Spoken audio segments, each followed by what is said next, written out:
Kids, I don't want to waste any time with introductions today because this is a full show we have to get to. This is an absolute buffet of topics that I want to discuss with y'all, both good and bad. But we're going to start with the bad because I want to get that out of the way. So prepare to get sad with me. Kentucky Fried Chicken, KFC, has announced that they are moving their headquarters from Kentucky to Texas. Again, Kentucky Fried Chicken, KFC, it's literally in the name. They have announced that they are moving their headquarters from Kentucky to Texas. Make that make sense. Also, keeping with food for another minute, the inventor, the curator, the shepherd of the glorious chocolate spread Nutella has passed away. Yes, Mr. Michael Ferrero. Pardon me if I'm mispronouncing his name. He has passed away. He died on Valentine's Day this year. He was 89 years old and he was the inventor of Nutella. So, in honor of him, I think we should all pour one out for him and not just pour out anything. We should pour out a jar of Nutella. So, may he rest in peace. And now, kids, for the last topic that makes me sad, we're going to be stepping away from food. At least, kind of. Because we're going to talk about the broccoli family. Yes, kids, there is a family in existence with the last name broccoli, the same word used for the green vegetable. If you're not familiar with the broccoli family, that's completely understandable. However, you would absolutely be familiar with their creative works as they're the family behind the James Bond movies. They're not the creators. That was done by Ian Fleming, who created the character of James Bond when he started his spy novels. But when it came time for those novels to be transitioned into films, this is where the Broccoli family came into the picture and has been in the picture with James Bond for over 60 years. The Broccoli family was making the James Bond movies through two different film companies, one being MGM for the American side, and two being Eon Productions for the British side. However, in 2022, Amazon, the company behind Prime and shipping and that whole deal, Jeff Bezos, his company, they purchased MGM for the tune of $8.5 billion, billion with an illion. So they purchased MGM and they got their entire film library, which included the crown jewel being the James Bond stuff. However, as I said, since James Bond is a kind of a dual partnership with Eon Productions, the Broccoli family came over tangentially. They were still a creative seat at the table, and even though Amazon now owned MGM, due to the literal rights of the character and where do the film distribution rights fall, the Broccoli family had a large say at the table and how they wanted the James Bond character to go forward. They had a lot of feedback regarding casting, what kind of film it would be, where would the film show up, would it be in theaters or would it be on streaming, could there be spin-off movies, spin-off shows produced just for streaming. These were questions that now needed to be asked as Amazon is a huge streamer with their Prime service, and they surely want to put James Bond on their service to get subscriptions, rightfully so.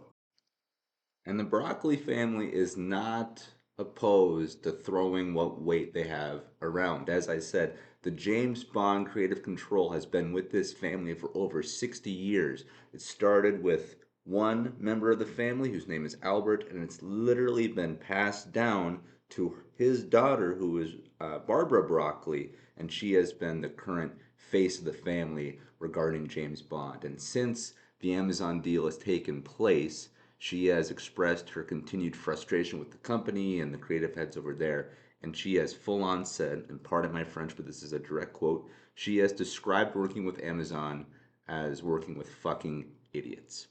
That's an exact quote, pardon my French, but she's not opposed to bringing that out into the public light. She's not going to do this political speech of, well, we're facing creative differences. It's like, no, she has said that they're idiots, they're stupid, they don't know what they're doing. She never said specifically, but from what we can infer, it sounds like Amazon wants this to go to streaming and she didn't. And again, this is where, these two powers really butted heads.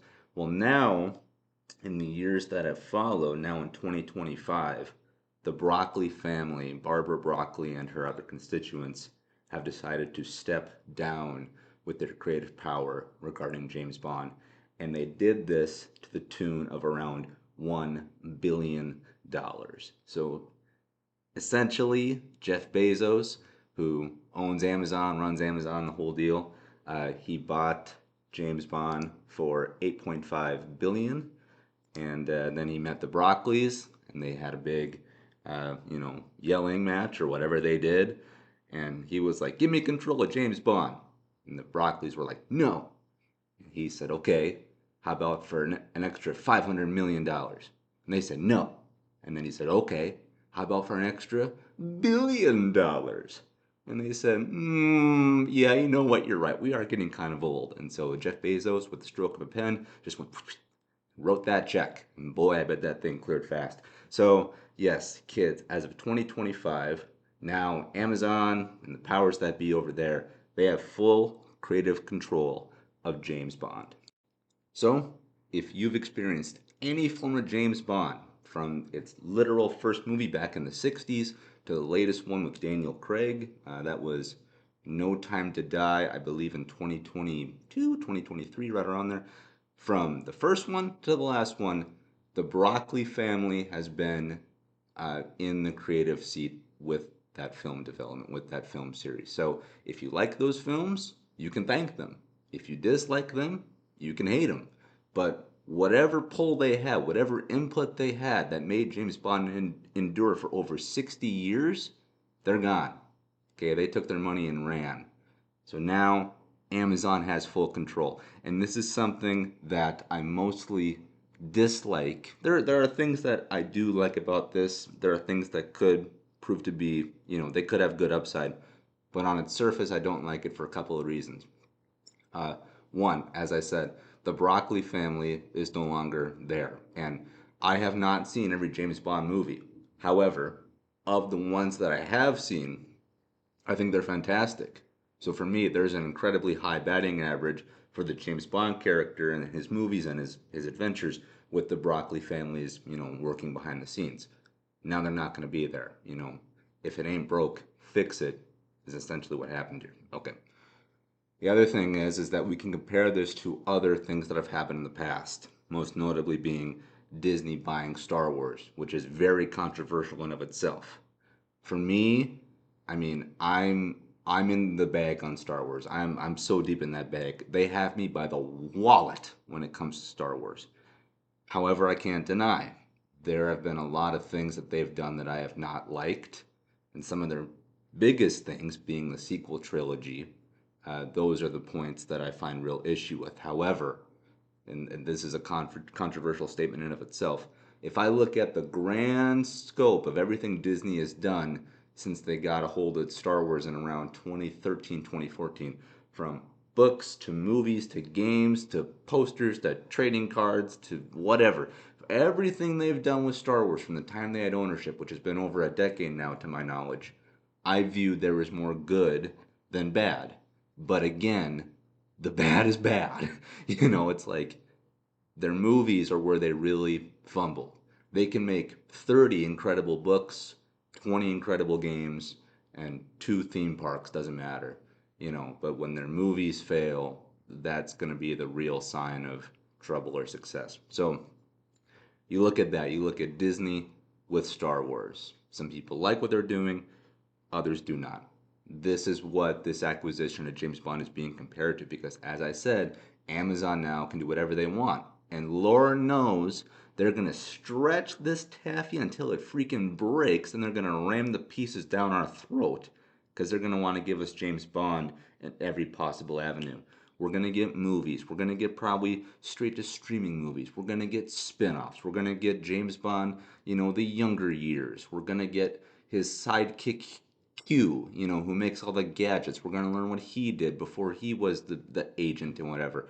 We're going to get TV shows. And there's the potential that it could not work out. We could get a lot of slop. Whereas, again, up until 2025, the James Bond series was a film series. It was a very well respected film series that, again, in my estimate, had an incredibly high batting average. I think more films worked than did not work. Okay, so now we're There's the potential James Bond can still be on the big screen, but again, Amazon is a streaming company. It's a streaming service. So while they might put stuff in theaters, I think the majority of their stuff is now going to be, on the smaller screen, which again, right there, that to me is a diminishing of the product of the IP. Again, you think of Star Wars. Star Wars for the longest time was simply just the movies, and yes, there were comic books and novels and whatnot. But when you thought of Star Wars, you thought of the movies, the big screen, the original trilogy, the prequel trilogy, and so on and so forth. And now we have Star Wars, twice a week. We're getting games and streaming services and so on and so forth. And you would think, more Star Wars, this is great. Well, it's kind of like sugar. Yeah, you can eat sugar all day long, but after a while, you're going to get sick. And I'll be honest, there are Star Wars projects that have been released that I've skipped. Which, like, if you would have asked me 10 years ago, like, Jim, are they ever going to make a Star Wars show that you're going to skip out on? I would have been absolutely not. I'll watch anything they make. I'll watch, Jawas the series, Gonk Droid the series, I'll watch anything they make. Well, there have been stuff I've skipped. The Acolyte, a streaming service, a streaming series. I skipped it. Skeleton Crew, I've heard it's good. I've skipped it. The movies they're gonna get me all the time. You would be very hard pressed to find a Star Wars movie that I would actively skip out on. But when it comes to this smaller fare, air quotes smaller fare, again Star Wars on TV, I'm like, you know, I'll skip this one because I know inside of another year they're going to give us more, which again, on paper, the more Star Wars the better, but it hasn't always been good. There's been a lot of, junk. And so now we might get that with James Bond. And the issue that I think this presents is that we've seen examples of how Amazon handles legacy IP, which is what James Bond is. This is a legacy IP. Amazon has had control or some creative control of the Lord of the Rings property. They don't have the film side of things, but they have, again, the smaller screen, the series aspects of it. And so they've made Lord of the Rings of Power. They brought Lord of the Rings onto our televisions, and their first season costed $1 billion, billion with an alien. So they spent billions to get the rights for the show, and then they spent another billion just to make the darn show. So we're talking tens of hundreds of millions going into each episode. Film quality productions put onto TV. How did it turn out? In my estimate, pretty gosh darn poor. I love Lord of the Rings. That trilogy is amazing. What Peter Jackson, I almost said Percy Jackson, what Peter Jackson and company did is a monumental achievement akin to the original Star Wars trilogy. There's a reason why that film trilogy is considered to still be the bar for the sword and sandals epic. If you're not into fantasy, I guarantee you're at least somewhat curious of Lord of the Rings just because of how well it's done in that genre. And now it's on the smaller screen. And I'm going to be totally honest, it is a series that I had to kind of push through. I had to force myself to watch. I don't think it's horrible, but do I think it's good? I don't know. There's some aspects of it I think it's good. Again, it looks like $1 billion, whatever, because you got the blank checks of Amazon and Bezos. But in terms of storytelling, action, characters, heart, I mean, there's so much that's lacking compared to the source material of the books and also the first adaptations being the films of Lord of the Rings. And so now, with there being 2 seasons out of Rings of Power, I've only finished one season. I'm halfway through the second. I started that thing months ago, and that thing is not calling my name, which again, crazy that I would skip out on Lord of the Rings on TV, but again, it's not to the quality that we all expected Lord of the Rings to be. So now there's fear of that happening with James Bond. However, on the flip side, I'm going to kind of eat my own tail here. With the amount of output that James Bond will now be getting, there's a chance that more James Bond will simply be good. They could make 10 projects off of James Bond, and every one of them could be a banger. If that's the case, everyone shuts up.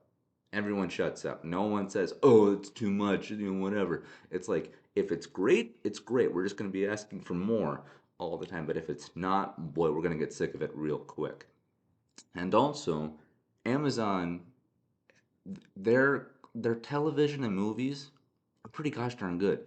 They've made prestige stuff like Air, which is a film directed by Ben Affleck, which has to do about Michael Jordan and his shoe deals. Again, that sounds horrendous. There's a movie about a shoe deal.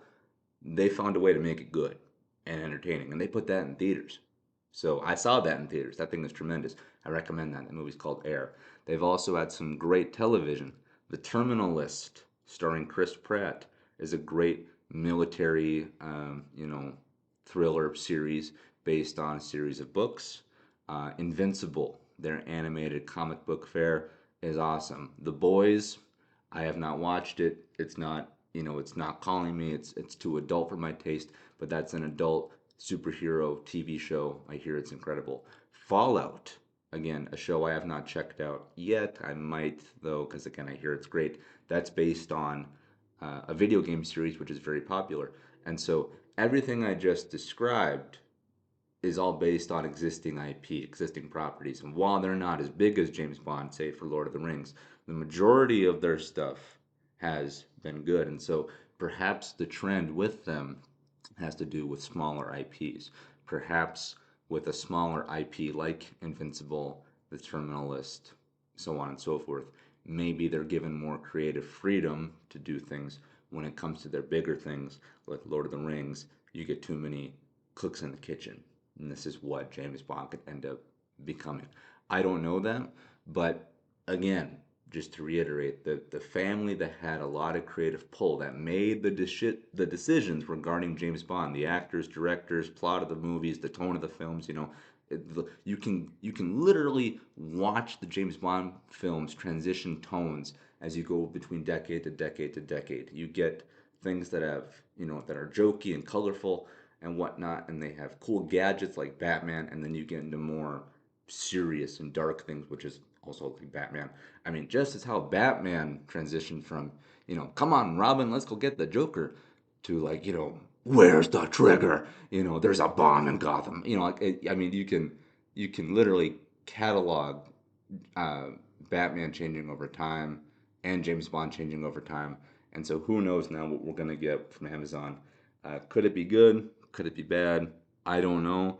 I'm kind of thinking it'll lean more towards the bad side, but hope springs eternal. But yes, when I heard this news, I was not like, great, take my money.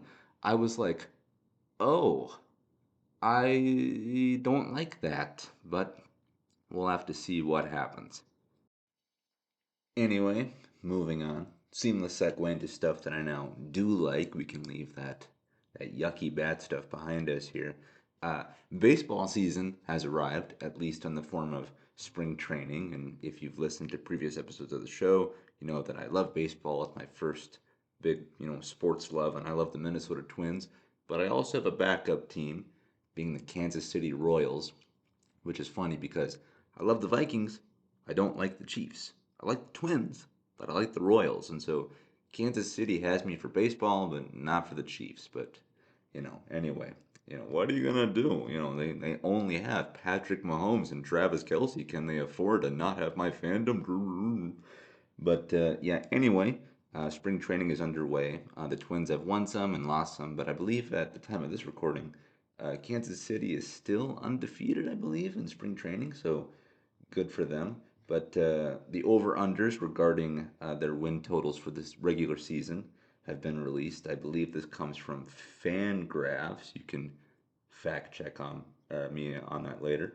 But for the Twins, they have them set at 85 wins for the season. So out of 162 games, they're predicted to win just slightly more than half. And then the Kansas City Royals, they are sitting at 82 wins for the season, which is just slightly under half out of 162. And for myself, being optimists about both teams, I'm going to take the overs on both. I believe that the Twins are going to exceed 85 wins. Well, they're either going to match it or exceed it. And I think the Royals will easily exceed 82. I bet they'll probably actually do a little better than the Twins, but I'm sorry, but it's just kind of how I'm feeling right now. But we'll see. But funny enough, this good topic, the thing that I decided to start the stuff I like portion of the show, this does carry an asterisk with it because at the time of this recording, there was a potential buyer for the Minnesota Twins, being the family of the Ishbias.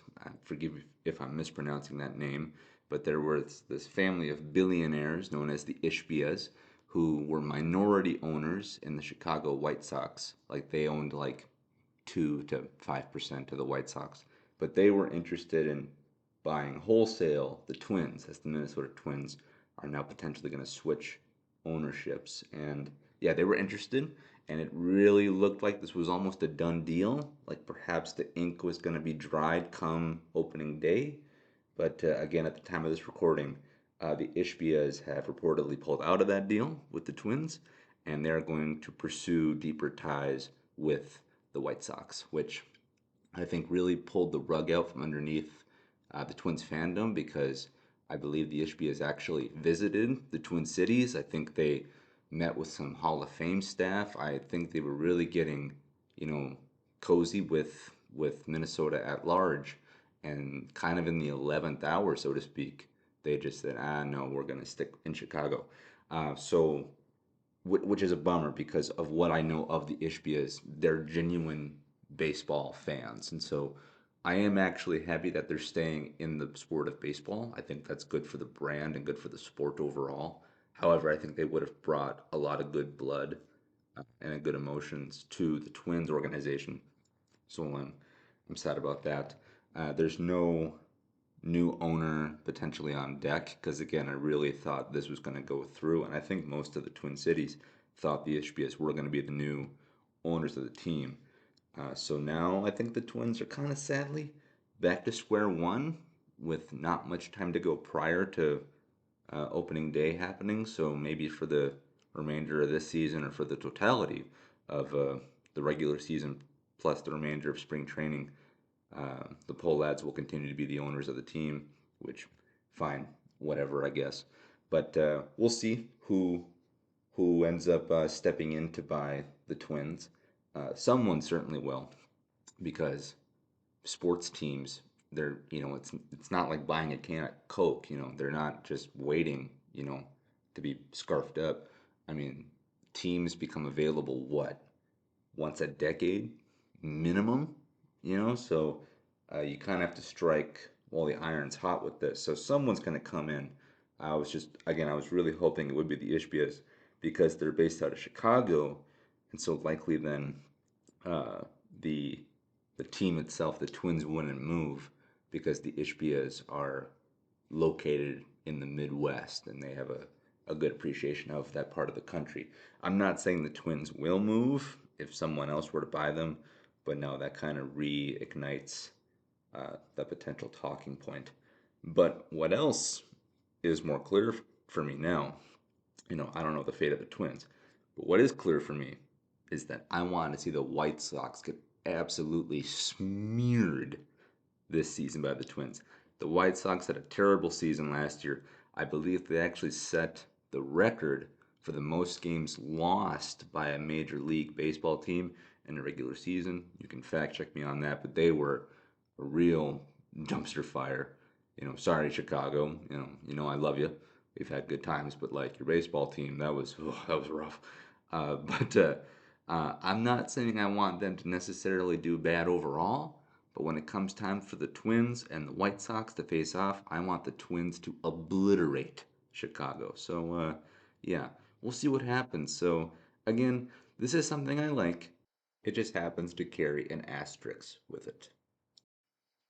As for the next thing I like, a quick one, but an important one nonetheless. Betty White, the former star of the Golden Girls, that's where she got her ticket to fame. She is getting her own stamp next month to honor her, and these stamps will be available on March 27th. So for any male, you want to send out to your loved ones or whatnot, you can use a Betty White stamp starting a month from now. Anyway, moving on. I finished another book recently, this being another Halo novel set in the same universe that the games are based in. This one's called The Cole Protocol, and I dug it. I liked it. Did it blow me away? No. Uh, is it even my favorite among the Halo books that I've read? No. I think among the five or six that I have consumed over the years, this one might be more towards the bottom. But despite me saying all that, I did like this book. I thought it was a good sci-fi read. I thought it had some interesting plot points and some interesting details that a fan of the series could really, chew on. But that's the problem with these Halo books is that while I think they're good stories and they expand the universe, they're very hard to get in cold. I think you need to have an understanding and an appreciation of the Halo universe to really understand and digest this. I think you would enjoy these books more if you were already somewhat of a fan of the Halo universe prior to you reading them. However, the first Halo book I ever read was called First Strike, which I believe is the third or the fourth one that was published. And I came on that by accident. I was walking through a supermarket one day and I saw on this little itty bitty book stand a picture from Halo. It was of the Spartan super soldiers in their green armor and it had Halo on the cover. And I was like, I don't care what that is or when it's set or what it's conveying. I was like, it's Halo. I want it. I gotta have it. So I just picked it up and I got dropped into a greater story that runs alongside the games.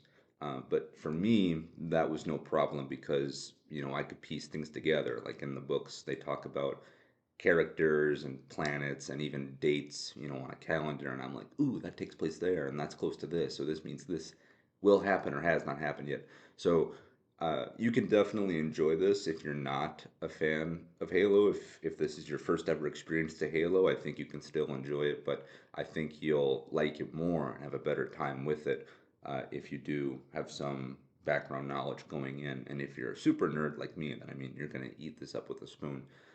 But yeah, I liked it. I thought it was good. It did some things that I liked, and it did other things that I did not like. In terms of things I did not like, again, talking about the Spartans, they're the main characters, or some of the main characters that the games normally revolve around. Master Chief, the green super soldier in his armor, he's the face of the franchise. He's a Spartan, and the person on the cover of the Cole Protocol is also a Spartan in their gray armor. And typically, in the universe of Halo, Spartans are characterized as being quiet and more reserved, more action oriented. As I'm going to get really nerdy here, but as the story goes on in the universe, certain or different iterations of the Spartan program, of the super soldier program, make them more chatty and they have more of a personality. But for the early iterations of Spartans, they're very down to business, very, very almost like chemically doctored to just be these silent killing machines in these pieces of armor. So they're almost robotic in how they carry themselves. And this book technically takes place prior to the first game.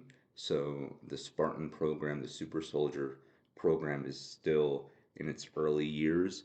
And typically you would think that they would then be more quiet, more reserved super soldiers. But in this book, they're more on the talkative side, which I can forgive a little bit because it's just a book, it's just words on a page. So they have to have a lot more dialogue to describe things and enunciate, and for myself, I listened to this book via an audiobook. That's how I consumed it. And I think that would perhaps provide a better container for you to uh, receive this story. I think, literally having a voice to provide proper enunciation and emotion to words is good and would provide additional context. But yeah, I thought that the super soldiers, the Spartans, known for being these silent, war machines, I thought they were a little too chatty for my taste, but you know what? That's a minor thing. The things I did like, however, on the flip side of that, is that the characters that are more typically fond of being talkative, I thought were done really well. You got the basic Marines who are just the ground pounders, you know, in the universe, and then you have ODSTs, which stands for Orbital Drop Shock Troopers. They're like the commandos of the Marines. They're not super soldiers, but they're really high up on that ladder. And I thought that their characterizations were done really well, and I really liked the dialogue that they had between each other and their own branches on the military. And then part of this book, or more like half of it, is actually on the aliens' perspective, the Covenant, the enemies that you fight in the games. We get a deeper uh, dive into their worlds, their mindsets, their cultures, about how they carry themselves. And I appreciate that.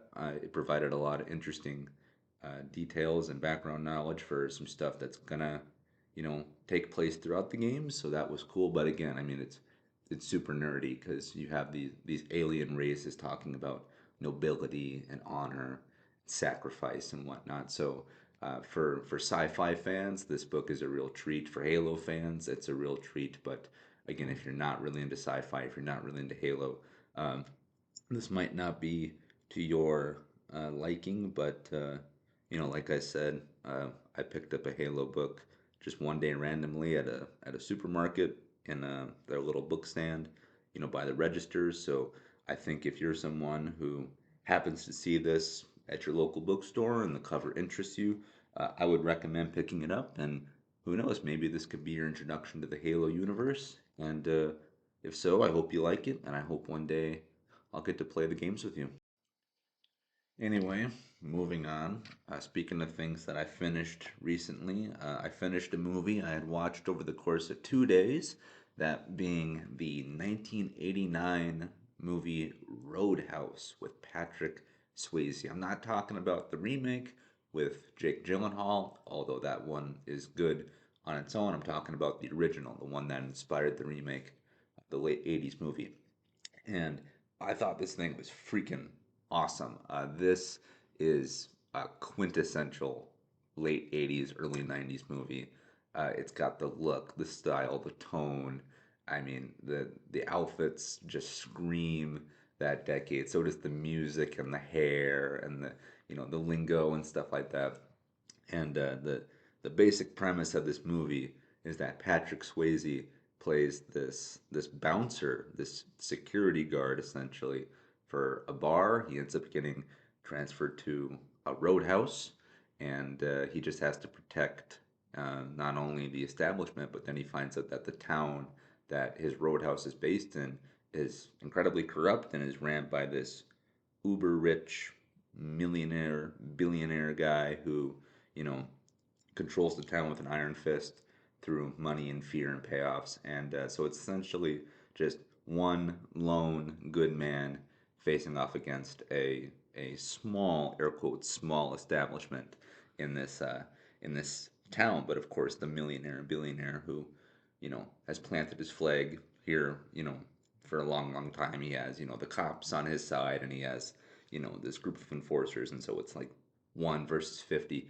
And yeah, it's essentially just a western, just with the veneer of it being centered around a roadhouse, and everyone drives cars instead of horses. Although there is a monster truck. One of the bad guys drives a monster truck, which look, if you want to give your film character, throw a monster truck in there, because why not? And there's some cool action with that, and yeah, there's explosions and knife fights and gunfire and the whole deal. And this film is freaking crazy. This thing is not long. It's like an hour 45, like tops, and there's literally more than 10 fights. So we're talking, minus credits, we're talking like a fight nearly every 10 to 15 minutes. So this thing just moves at a breakneck pace. It's a roller coaster of a film, but it's awesome.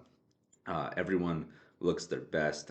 Guys and gals included. Everyone is just on their A game. Respectfully, everyone is just smoking hot. Patrick Swayze, the main titular character, he's shredded to the nines, and of course, the girls he meets are all just absolute smoke shows, and they fall for him and whatnot. And yeah, it's crazy. And this takes place back in the day when everyone was smoking, like, we drink bottles of water, so everywhere is filled with this smoky haze, and it's all moody, and it's a blast. This movie's freaking awesome. There's a lot of nudity in this movie, but it is rated R. But I thought that was gonna be more for, like, violence and, like, bone breaks and stuff. But no, there's a lot of nudity. Patrick Swayze, when, again, with him being ripped, he's often fighting shirtless and going for swims, and his girlfriends are running around in bikinis, and the whole deal. So it's a great action movie, but, like, as I was watching it, I was like, boy, there's a lot of exposed skin right now. So that's like the only thing where I was like, whoa, But otherwise, this movie looks incredible. The color palette is amazing. As I said, it's got great music, and it just you're in and you're out. You don't have to sit down and really think about it. You can just turn it on and watch Patrick Swayze deal out justice one roadhouse kick at a time. So yeah, I recommend 89's Roadhouse, and then I also recommend, I'll give an honorable mention, a fun shout out to the remake starring Jake Gyllenhaal. I remember liking that quite a bit, but between the two, I gotta go with the classic one from '89. So yeah, I recommend you check out Roadhouse. Anyway, moving on. There is a new film coming out this summer called Dangerous Animals, and this is a horror shark movie. Yes, kids, you heard that right. A horror shark movie. And the film is described in this brief synopsis as a story following a savvy surfer who is abducted by a shark obsessed serial killer, and she must escape before the killer feeds her to a shark. And I'm sure he'll capture other people along the way as well, and we'll get some good kills and whatnot. But yeah, I'm usually not into horror films, but this has certainly piqued my interest just from that brief description alone. So depending on how the first poster and first trailer goes, this is certainly one I might check out, just depending on the kind of fare it has. If it's more in that gray area, then I'll be there because this could be a fun time at the movies. And I think the summer season is really, at least for movies, it's usually defined by these kind of big shark movies. You had Jaws way back when. Recently, we had the Meg and Meg 2 with Jason Statham, and now we have Dangerous Animals swimming its way to a theater near you. So, yeah, be on the lookout for that this June, this summer. And moving on into the last segment of the show, we're going to talk about some production photography for some upcoming movies. Firstly, being Christopher Nolan's The Odyssey, which is a Greek epic. And this is coming from the director of the Dark Knight trilogy and Oppenheimer and many more. And yes, this is our first pick featuring Matt Damon, the titular actor in the titular role of Odysseus. And he looks amazing. I mean, this to me screams epic. I mean, this looks like it's gonna look like $1 billion and play like $1 billion, and just this epic shot alone of Matt Damon here, kitted out in this cool armor. I mean, I'm so there. I was already locked into this movie because, like I said, this comes from Christopher Nolan, who is just, I mean, this guy is an auteur-driven filmmaker. So anything he makes, I mean, I'm there. But yeah, this first pick, it gives the tangibilization of this movie. It's no longer just an idea. It's no longer just a date on the calendar. This film is now in production, and yeah, this film looks like it's going to be a great time. And I'm a big sucker for period pieces, so I can't wait for the Odyssey to hit theaters next year. It comes out July 17th, 2026, and right alongside Supergirl, this might be my favorite. This might be my most anticipated film of that year. But yeah, it's a coin toss between this and Supergirl. But this pick definitely bumped it up a few notches. So yeah, I can't wait for this one. And then talking about another pick here for another movie, for a different movie. This has to do with Jack Ryan. And if you're not familiar with the Jack Ryan character, he comes from Tom Clancy, who is also, a novelist who wrote for The Spy. Genre very similar to how Ian Fleming wrote and created James Bond. Tom Clancy created Jack Ryan, who has enjoyed many film adaptations, a lot like James Bond, actually, in the sense that many actors have played Ryan over the course of the decades. But recently, Jack Ryan found a home via Amazon on streaming on Amazon Prime, and Jack Ryan was played by John Krasinski, Jim Halpert from The Office himself. And yeah, he's been Jack Ryan for that television series there. And I'm not finished with the series yet, but I've really enjoyed it so far. I've enjoyed its run. It's not a big commitment, only 4 seasons long, and I believe each season has around 10 episodes. So if you want to jump in for some good spy fare, I recommend checking out Jack Ryan on Amazon Prime. But now, after the show having had its swan song with its fourth season, John Krasinski and company are back, and they're making a film for Jack Ryan. I'm unclear if this film is going straight to streaming or if it's going to be in theaters. I certainly hope it goes to theaters, but with it being Amazon, who knows? But yes, there is a pic here of John Krasinski kitted up, overlooking some city here as Jack Ryan. And again, much like the Odyssey, it just provides that tangibilization of the film. So I can't wait for this to come out as well. All right, and that'll do it for this episode of the Far Out Podcast. Kids, did you have a good time this go around? I know I certainly did. We talked about some bad stuff, talked about some good stuff, but we did it together, and that's what's important. And you have been a Far Out audience. I have hopefully been your Far Out host, and I will see you in the next one. All right, peace.